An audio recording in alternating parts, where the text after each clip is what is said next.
नमस्कार फ्रेंड्स। आज हम जॉर्ज रॉल्स का न्याय सिद्धांत पढ़ेंगे। फ्रेंड्स, न्याय सिद्धांत पढ़ रहे थे, आज जॉर्ज रॉल्स का न्याय सिद्धांत पढ़ना है। मित्रों, जॉर्ज रॉल्स ने थ्योरी ऑफ जस्टिस पुस्तक लिखी है। रॉल्स ने थ्योरी ऑफ जस्टिस पुस्तक लिखी है, इसमें अपना न्याय सिद्धांत दिया है। मित्रों, जॉर्ज रॉल्स कहते हैं न्याय समाज का प्रथम सद्गुण है। समाज के जो सद्गुण हैं उसमें से पहला सद्गुण कौन सा है? जस्टिस है, और अन्याय विशेष रूप से निंदनीय है। अर्थात रॉल्स के अनुसार न्याय को समाज का पहला सद्गुण माना जाना चाहिए और अन्याय की निंदा की जानी चाहिए, क्योंकि जहां अन्याय होता है वहां शोषण होता है, वहां पर कभी अच्छी व्यवस्था स्थापित नहीं की जा सकती। इस तरह से न्याय को समाज का पहला वर्चू माना जाना चाहिए। फ्रेंड्स, आगे कहते हैं अधिकतम न्यूनतम सिद्धांत। ये जॉर्ज रॉल्स कहते हैं जो वंचित है, गरीब है, मजदूर है, दयनीय दशा में है, उसको अधिकतम लाभ दिया जाए। जो बहुत अच्छी स्थिति में है उसे न्यूनतम योजनाएं दी जाए, क्योंकि फ्रेंड्स जो कमजोर है उसे अधिक अवसर दिए जाएंगे तो वह समाज की मुख्य धारा में आ जाएगा। इसलिए इस सिद्धांत को अधिकतम न्यूनतम सिद्धांत कहा जाता है।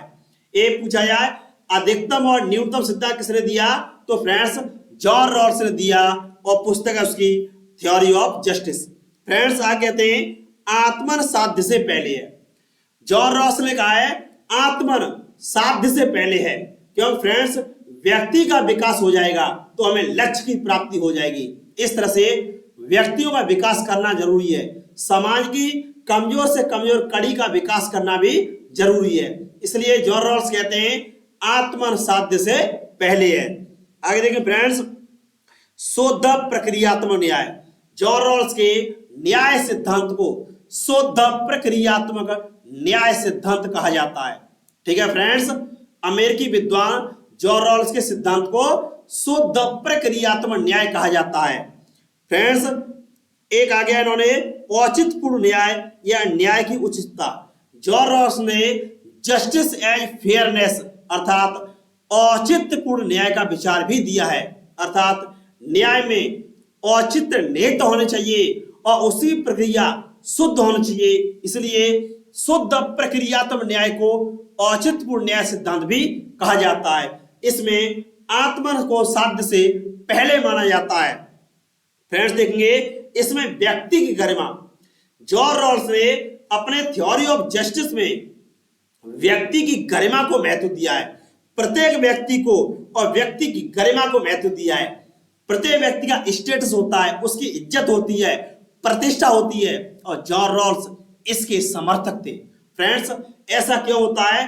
क्योंकि तत्कालीन समय में उत्तरी अमेरिका में, खासकर यूएसए में जो ब्लैक्स लोग थे उनके साथ अन्याय, अत्याचार, शोषण होता था, न्याय नहीं किया जाता था।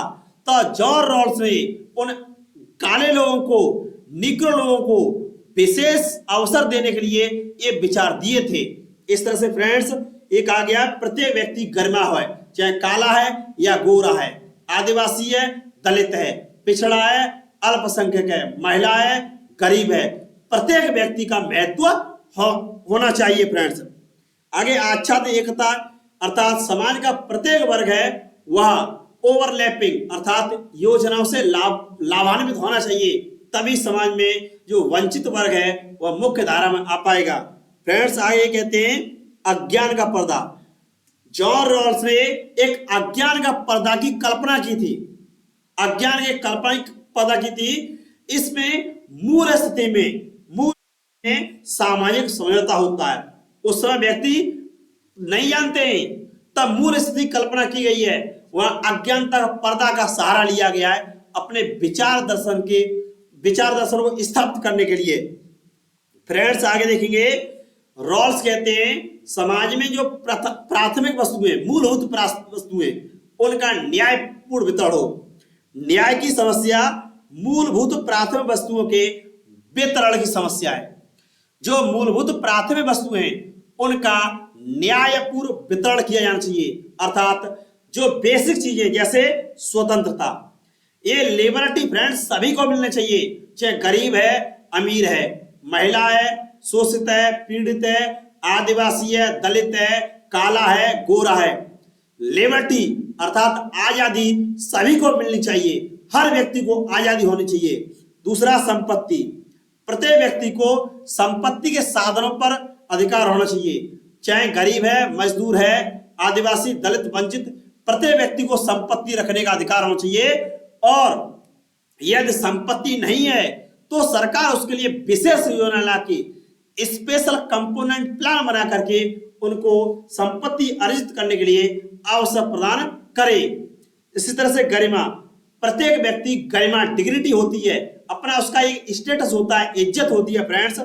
अवसर, सभी को बराबर अवसर दिए जाने चाहिए। यदि ऐसे लोग जिनको अब तक अवसर नहीं मिला है, समाज की मुख्य धारा में आने के लिए अपॉर्चुनिटी नहीं मिली है, तो उनके लिए विशेष अवसर और स्पेशल व्यवस्था की जानी चाहिए या आरक्षण की व्यवस्था की जानी चाहिए, ऐसा जॉन रॉल्स कहते हैं फ्रेंड्स। आगे स्वास्थ्य, हेल्थ की सुविधाएं सभी को होनी चाहिए। पब्लिक हॉस्पिटल्स होते हैं, ये जन स्वास्थ्य सुविधाएं सभी को मिलनी चाहिए और बेस्ट क्वालिटी की मिलनी चाहिए फ्रेंड्स। आय के साधन सबके होने चाहिए। यदि गरीब मजदूर क्यों गरीब बने रहते हैं? क्योंकि उन पर रोजगार के साधन नहीं होते, आय के स्रोत नहीं होते, इसलिए सभी के पास आय के सोर्स होने चाहिए फ्रेंड्स। संपदा और शक्तियां, संपत्तियां इस तरह से ये मूलभूत प्राथमिक वस्तुएं, और ये वस्तुएं या व्यवस्थाएं सभी के लिए होनी चाहिए, चाहे भारत में हो या यूएसए में हो, तभी तो न्याय व्यवस्था स्थापित हो पाएगी, सभी लोगों को बराबर अवसर मिलेंगे। तो फ्रेंड्स आगे देखते हैं। अब जॉन रॉल्स ने इसमें 3 तत्व माने, 3 चीज देखेंगे फ्रेंड्स। ये सभी को समान स्वतंत्रता दी जाए। जॉन रॉल्स कहते हैं जो जितने भी समाज में व्यक्ति हैं, हर कम्युनिटी व्यक्ति हैं, उनको स्वतंत्रता का अधिकार मिलना चाहिए, इक्वल लिबर्टी होनी चाहिए, समान स्वतंत्रता का अधिकार होना चाहिए, समान आजादी होनी चाहिए। सभी को अवसर की उचित समानता अर्थात समान अवसर, सभी को समान अवसर मिलने चाहिए। यदि सभी को समान अवसर मिलेंगे तो वह समाज की मुख्य धारा में आ सकेंगे, उनकी गरीबी दूर हो जाएगी, उनके साथ अन्याय खत्म हो जाएगा। और विभेद का नियम या भेद मूलक क्षतिपूर्ति का सिद्धांत, फ्रेंड्स ये क्या है? जॉन रॉल्स कहते हैं जिस समाज में जो वंचित वर्ग है, डिप्रेस क्लास है, उसके लिए विशेष व्यवस्था की जाए, जिसे हम भारत की भाषा में आरक्षण कहते हैं, रिजर्वेशन कहते हैं, इसे रिप्रेजेंटेशन कहते हैं। इन वर्गों को स्पेशल रिप्रेजेंटेशन दिया जाना चाहिए, जैसे कि भारत में होता है शिक्षा में, नौकरी में, राजनीति में कुछ वर्गों को आरक्षण दिया जाता है। ये भेद मूलक क्षतिपूर्ति का सिद्धांत है फ्रेंड्स। आगे देखेंगे। इस तरह से जॉन रॉल्स का उदारवादी कल्याणकारी राज्य के लिए नया सिद्धांत है। जो जॉन रॉल्स का थ्योरी ऑफ जस्टिस है, ये उदारवादी कल्याणकारी राज्य के लिए है फ्रेंड्स। इसमें मूलभूत प्राथमिक वस्तुओं का वितरण न्यायपूर्ण होना चाहिए।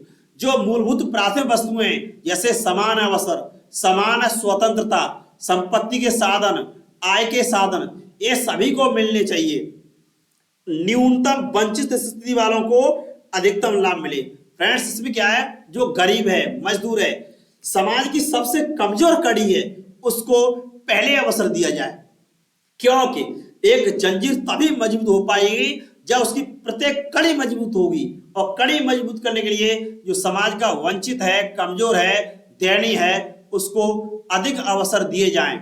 आगे देखते हैं। प्रगतिशील करारोपण का समर्थन किया, अर्थात जैसे जैसे आपकी इनकम बढ़ती है वैसे आप पर टैक्स का दायरा बढ़ता है। इस तरह से देखें फ्रेंड्स आगे। अब इनकी आलोचना की गई। जॉन रॉल्स ने ये मूलभूत प्राथमिक वस्तुओं के न्यायपूर्ण वितरण की मांग की, तो समुदायवादियों ने आलोचना की। क्यों आलोचना की? समुदायवादियों ने रॉल्स के न्याय सिद्धांत की आलोचना की, इसका क्रिटिक्स किया। क्यों किया फ्रेंड्स? क्योंकि विभिन्न समुदायों के लिए न्याय की भिन्न भिन्न धारणा आवश्यक है। अर्थात भारतीय समाज अलग है, यूरोप का समाज अलग है, खाड़ी देशों का समाज अलग है, और अमेरिकी समाज अलग है। इस तरह से जो समाज अलग अलग होते हैं तो वहां पर न्याय की संकल्पना भी अलग अलग होती है, क्योंकि न्याय में निष्पक्षता और समानता की धारणा शामिल होती है फ्रेंड्स। अब देखेंगे मित्रों, अब देखते हैं अमर्त्य सेन। ये अमर्त्य सेन क्या कहते हैं फ्रेंड्स? अमर्त्य सेन ने अपने विचार आइडिया ऑफ जस्टिस, एक पुस्तक लिखी है आइडिया ऑफ जस्टिस। इस आइडिया ऑफ जस्टिस में अपने विचार देते हैं। तो क्या कहते हैं? अमर्त्य सेन कहते हैं कि स्वतंत्रता लोगों की क्षमता को विकास के लिए जरूरी है। यदि व्यक्तियों की क्षमताओं का विकास करना है तो उनको लिबर्टी देना जरूरी है। जैसे भारत का संविधान, भारत के संविधान के अनुच्छेद 19 से लेकर 22 तक स्वतंत्रताएं दी हैं। इसी तरह से हमारे संविधान की प्रस्तावना में विचार, अभिव्यक्ति, विश्वास, धर्म और उपासना की ये 5 स्वतंत्रता दी है फ्रेंड्स। तो ये अगर स्वतंत्रता दी जाएंगी तो व्यक्ति अपनी पर्सनैलिटी का मैक्सिमम डेवलपमेंट कर सकता है। इसलिए व्यक्तित्व के विकास के लिए उसे उचित अवसर देना जरूरी होता है, स्वतंत्रता देना जरूरी होता है। इस तरह देखें फ्रेंड्स, अमर्त्य सेन ने क्षमताओं के समानता का समर्थन किया, अर्थात व्यक्ति की क्षमताएं होती हैं उनके लिए समानता होनी चाहिए और स्वतंत्रता को लोगों की क्षमता के विकास के लिए जरूरी माना था। इस तरह से अमर्त्य सेन का सिद्धांत है वह क्षमता पर आधारित है, अर्थात क्षमताओं का निर्माण किया जाए, कैपेसिटी बिल्डअप की जाए फ्रेंड्स। लोगों की क्षमताओं में वृद्धि करने का अभिप्राय है जीवन की गुणवत्ता में सुधार, अर्थात लोगों की क्षमता में वृद्धि हो जाएगी तो क्षमताओं में वृद्धि होने से उनकी क्वालिटी ऑफ लाइफ में डेवलपमेंट हो जाएगा। इस तरह से फ्रेंड्स लोकतंत्र व्यवस्था में कभी अकाल घटना नहीं होती है। अमर्त्य सेन कहते हैं जो डेमोक्रेटिक कंट्रीज होते हैं वहां अकाल की घटना क्यों नहीं होती है? क्योंकि वहां पर समानता होती है, स्वतंत्रता होती है और लोगों को अपनी क्षमताओं को विकास करने के लिए उचित अवसर दिया जाता है। यदि क्षमताओं के विकास के लिए स्वतंत्रता दी जाएगी और समान अवसर दिए जाएंगे तो जाहिर सी बात है वहां न्याय की संकल्पना में गति मिलेगी। धन्यवाद फ्रेंड्स।